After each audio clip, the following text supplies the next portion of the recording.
Hi everybody, this is Rhys Barber from Audiology Associates. Thanks very much for watching our earwax removal compilation video today. So you can see this first patient here has some very sticky skin and wax all mixed together here. So a nice quick one to start us off tonight. So what you'll see here, we've got the standard size ulnar tube in there. We're just popping this on top of that little bit of skin, just a little bit further in. And as we draw this out, you'll see the skin starts to unwrap from around this wax plug and just starts to pull forward. So we can get a really good grip on this now with the suction tube, feeding it all into the end to maintain that nice strong suction grip. A little bit of a wiggle now as we work this down the canal. You can see that plug starting to come away and all that skin that's been wrapped around it there, so there's really hardened up skin.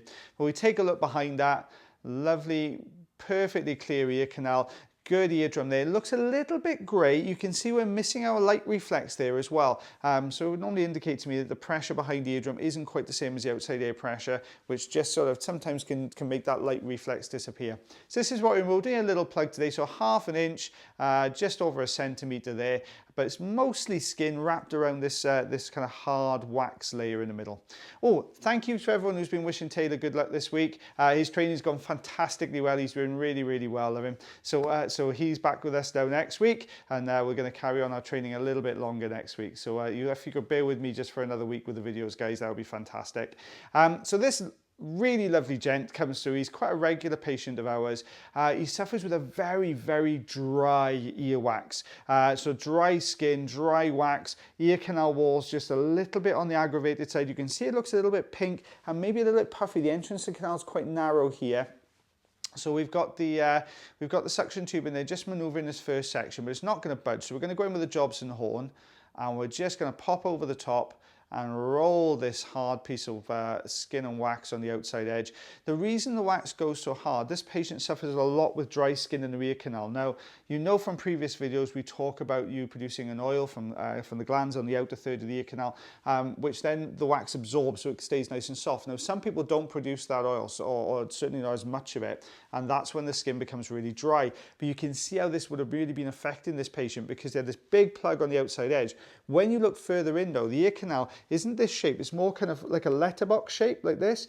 Yeah, I don't think you have letterboxes in America, but it's basically like an oblong shape basically. So as you look in here, you can see that the dry skin and wax has kind of enclosed the top and bottom there, so really sealed this off. So we're using the standard size ulnar tube just to loosen and try and draw these pieces out. Because they are quite dry, they're still kind of holding on to the canal walls quite firmly there as well. So we're just slowly working this up. You can see there's a little bit of wax just flicking up over the front end of the endoscope. So we'll clean that off now in a second, but we've got a grip on that piece there. So let's give this a good clean. There we go.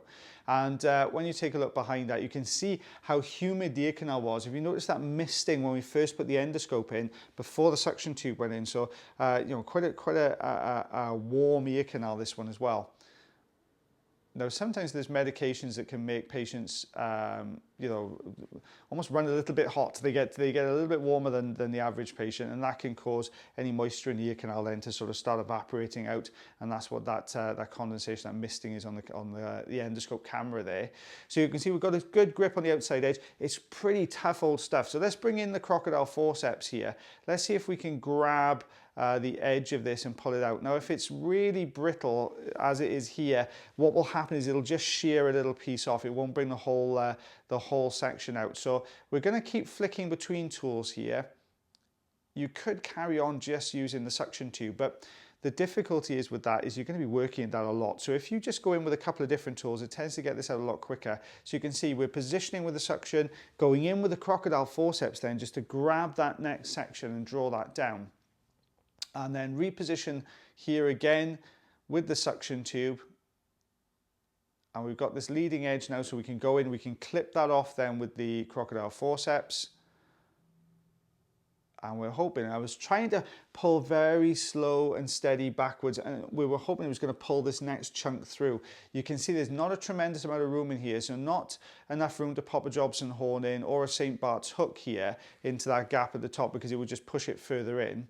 So I'm just going to try and grab this outer section here. There's a little bit of a lip there. There we go. Can you see now it managed to draw that whole plug forwards there? So let's get a good grip with the crocodile. Just came away for this next section. Let's try and move to a different spot. Try and grab that bottom. Yeah, it's just taking these, it's just too brittle. And because the ear canal entrance is quite narrow, it's got wedged in that canal entrance there. So we're gonna have to use a little bit of suction, see if we can shift this along. We've got a few loose sections there at the bottom, but it's just, you can see it's not really budging there very well at all. So we've popped a little bit of olive oil in here. Let's just see if this helps to lubricate the canal, helps us get a better grip on the wax plug. You know, try and move everything along a little bit. There's a little bit of dry skin there at the top, so we'll take that away.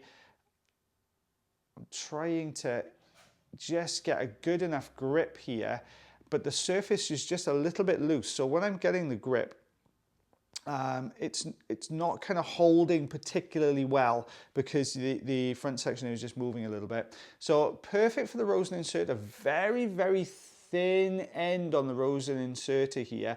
Means I can get over that layer. We're just going to try and break this up a little bit. Just try and move some of these looser sections away, which is going to help us to get the suction tube on top of this. So I just wanted to maneuver that and pull and tease that apart. You can see it brought that flap down now. Let's grab that with the crocodile forceps, get that out of the way, and then there we go. We just got a bit of suction there. Now we've taken that loose flap away.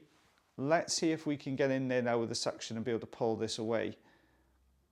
Now, the reason the Rosen inserter didn't pull this whole thing out, it's a great little tool, but it's so thin that it does tend to sort of pull through unless you've got a really hard lump. It's great, I find, for repositioning wax. It's great for, there we are, I've got a nice big flake coming away there. It's great for repositioning wax. It's not ideal for pulling through because it's not quite very wide on the end. But we've managed to just loosen everything up here. You can see we've got a good grip. That white skin there underneath that plug you can see coming away.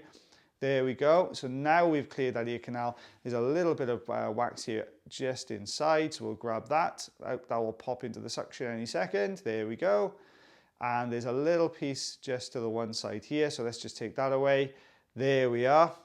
So you can see when you look inside the ear canal that there's little sort of tiny little white lifts. Ear drum looks absolutely perfect, but these little tiny white lifts all the way around of dry skin. But this is what we removed from that one ear canal. Remember how narrow that was? So we had 4.5 centimeters. That is 1 3/4 inches, I would say that is there. So just how much fitted in that ear canal, and especially when you can see we could barely fit the standard size ulnar tube through that little letterbox opening there you could see in the ear canal. So quite an interesting one, that one, guys.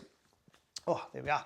Okay, guys. Well, as always, take care of your ears, take care of yourselves, take care of one another. Have a lovely weekend, guys. Me and Taylor are having a well-earned rest this weekend, ready to start back on Monday. It's been a pretty intense week. But as always, guys, take care of yourselves. Have a great weekend, and I'll see you on Monday. Bye, everyone.